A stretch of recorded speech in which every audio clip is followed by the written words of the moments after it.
what's going on, everybody, and welcome back. Gerald here with your weather forecast. Hope you're having a wonderful Tuesday, and hopefully you've had a pretty good start to your week. We're wrapping up February now. Today is the last day of February, so we're starting a new month tomorrow, and with that, we're starting a pretty big severe weather outbreak, I think, throughout a pretty big section of the country, from Texas all the way through the Carolinas, seeing severe weather for the remainder of this week, and that's going to be something we spent a lot of time focusing on, as some of these storms could definitely be dangerous.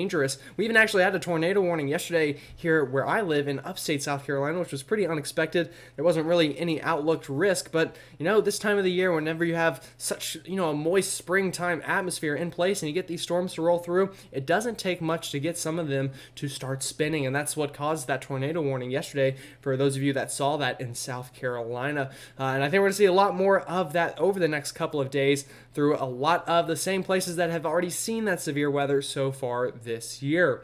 We're also tracking some snow, though, with this thing, so I'll also break that down for you, show you where I think we're going to see some of that snow throughout parts of the country over the next week or so. Also, if you're new here, definitely consider subscribing. Make sure you like the video, share it with somebody that you know in this part of the country that could be dealing with some of these storms over the next couple of days. We want to make sure everyone is up to date with the latest and has that ability to be safe during this kind of active time. But with all that said, let's go ahead and get right into it on this Tuesday. Taking a look at radar here, this is what is left of that snowstorm that moved through New England yesterday, and a lot of us saw some pretty good snow out of that, really from New York City, seeing some heavy snow all the way up through sections of Maine, Vermont, New Hampshire, Connecticut, Rhode Island, and, of course, even into Massachusetts saw some of that snow yesterday, and some of that's still falling, but over the next couple of hours, this should really wind down through much of New England. Taking a look at satellite here, you can see we've had a really nice clear day for most of us here in the east. Tomorrow's whenever that's really going to change, though, for a lot of us. Other than that, you can see kind of this general pattern of wind moving through the southeast, and with that, we're also getting some warm Gulf air being advected northward, and that is helping to cause those really springtime temperatures outside, and that is going to continue through much of this week and help to aid those severe storms as well. So taking a look at those current hazards out there right now, mainly just some leftover winter weather advisories up here in the far northern section of the country for some snow falling there. Other than that, we do have a lot of red flag warnings out here into kind of the southwestern plains for some of that high wind combined with that dry air helping to produce those fire conditions, and we'll definitely have to watch that. But other than that, still just a lot of winter weather ongoing out west with continuing blizzard warnings throughout the Sierra Nevada. And we've seen some really crazy pictures out of that part of the country, and I expect that to continue over the next couple of days as that snow continues to fall. So talking real quick about tomorrow, just want to show you tomorrow's high temperatures so you know what kind of weather to expect and you know what to dress for. It's going to be a crazy spring-like day. So this giant warm sector is going to build into the country here, and that's what is going to help to cause that severe weather tomorrow into this part of the country where we will likely see some storms fire up in this springtime air. But this is well above average for the first day of March. You can see 80s climbing all the way through the I-20 corridor from Columbia, South Carolina, back over towards Macon, Georgia, down into southern Alabama, Mississippi, much of Louisiana, seeing those temperatures in the 80s, and I wouldn't even be surprised to see upper 80s through sections of the Gulf Coast tomorrow. So definitely watch that for tomorrow and make sure to dress accordingly, I guess is the point I'm trying to make there. So giving you a quick overview of this storm system, and I'll tell you, we kind of have some disagreements with our models still, but what we do know for sure is starting really tomorrow afternoon, which is Wednesday, we're going to get some storms to fire here in the south central part of the country, and this is just going to be round one of that severe weather. So I do expect that, and some of those could turn severe with those ingredients in place, but the real show doesn't really begin until Thursday afternoon, and that's whenever this low pressure, as we kind of pull this back, is going to finally move in from California, and this is what's been causing all of this snow out west. This is eventually finally going to work through the Rocky Mountains down here into the southern United States, and that is whenever it's going to tap into this warm Gulf air advecting northward, and that low pressure is going to begin to strengthen, and with that changing in direction of wind, you're going to get wind shear with that very unstable atmosphere, and that's going to lead to dangerous storms for a couple of days. So we just showed you Wednesday. This is Thursday, though, and this is whenever you see that low pressure getting into the Texas area, really ramping up, increasing in I guess strength, as you can see those millibars dropping with the low pressure. And eventually it is going to really begin to consolidate here and then work its way up kind of the Ohio River Valley. And with that, we're going to get this giant warm sector to open up, and that's going to cause those severe storms. So Thursday afternoon here, you can see this area of, warm Gulf air here combined with that wind shear. That's where we expect those severe storms on Thursday there from Texas over through kind of Little Rock, Memphis, Jackson, Mississippi, maybe even as far east as Birmingham, Alabama, seeing severe storms Thursday.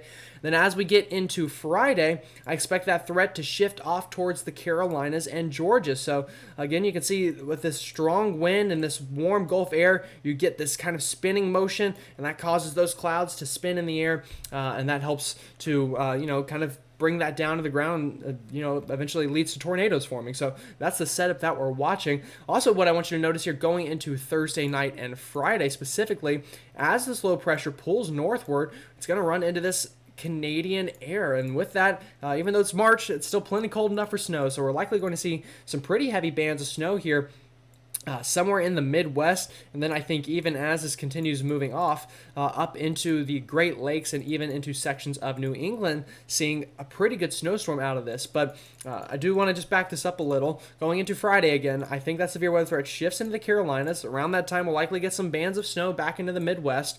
As we go into Friday evening, that snow looks to shift up into the Great Lakes, and those storms continuing to roll through the Mid-Atlantic and the Carolinas before eventually getting into the overnight Friday and into Saturday. This storm shifts into New England, and we then likely get a pretty big snowstorm out here before we finally clear out. Going into, I think, Sunday is whenever we really clear out, and you can see this high pressure builds into the country, and we have really nice weather for most of us, I think, on Sunday afternoon.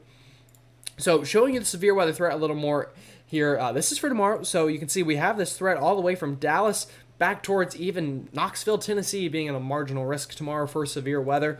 But we really think the bullseye here will be kind of here from southern Arkansas into northern Mississippi and surrounding areas, having the highest chance of seeing some of those storms gain strength tomorrow. And just to show you some of the other threats as well here. You can see this is our tornado map, and we have those ingredients for tornadoes all the way from, again, Dallas back towards almost Knoxville. So again, though, the highest threat of that will be down here into those areas we discussed into southern Arkansas, I think.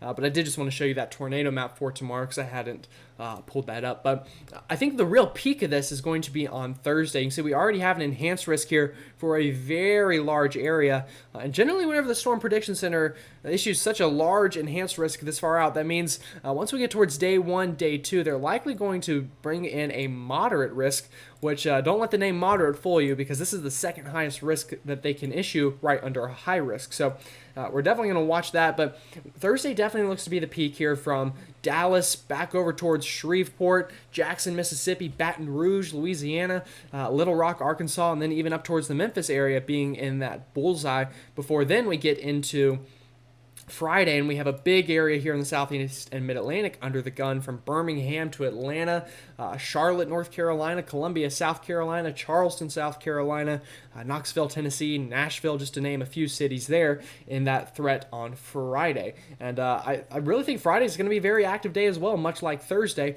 I don't think it's going to get much weaker on Friday. In terms of the amount of warnings and all that we see, I think it'll be pretty consistently active from Thursday and Friday especially, but really even starting tomorrow as we have discussed. So showing you those supercell ingredients, much like we do a lot of the times whenever we get these setups, you can see starting on Wednesday afternoon tomorrow, we get those ingredients to begin to build into Texas here as those storms begin to roll through, and that moves all the way over towards, again, areas in that risk as far east as Nashville and Knoxville, even having some of those ingredients for supercells tomorrow. Before eventually it winds down a little bit in the overnight, but once we get into Thursday, these ingredients come right back into play here. Again, I think the bullseye here into southern Arkansas on Thursday, but a lot of surrounding areas as well, seeing that threat of supercells on Thursday, and then that pushes even further east on Friday into the Carolinas. Right now, this could really be anywhere as far east as Charleston, South Carolina, and as far west as Birmingham and Atlanta, Georgia, having the highest risk on Friday. But right now, we just have that kind of general area issued for this southeastern part of the country, seeing an overall threat of severe storms on Friday. So showing you these snow totals, and let me go ahead and move this ahead. you can see it looks like we begin to get some snow out of the system to really start cranking up on Thursday here into the plains. So we'll watch that here on our latest blend of models indicating that general idea. And then you can see the map really fills in going into this weekend. We're going to likely get a pretty big area of some heavy snowfall here from the plains up into the Great Lakes and back into the Northeast. So that's all of our models blended together, showing that general idea. If we take a look a little more in depth at specific models here, we'll show you the GFS and its ensemble members, showing that bullseye being here from the Midwest up into the Great Lakes and into the Northeast, seeing that highest chance. And then if we look at our Euro ensembles, you can see kind of pretty similar to what the GFS shows, really, from kind of the Midwest through the Great Lakes and into the Northeast, having the highest chance of seeing that heavy snowfall. And I think some of us really could get past a foot of snow out of this, especially up into New England, into the higher terrains. But I think really widespread 6 inches of snow looks pretty likely for a lot of us here through kind of the Great Lakes into the Northeast with this system, with maybe 3 to 5 a little more likely back towards kind of the St. Louis area, and whoever in that general area does see that band of snow set up. So showing you temperatures, again, we're going to have a really warm week ahead, and that, of course, is going to aid these storms to becoming severe. You can see that continues before going into Friday. You can see this cold front kind of setting up, and let me draw that in a different color so you can see it, but this cooler air kind of flooding in, and mainly drier air, but slightly colder air flooding in behind this cold front.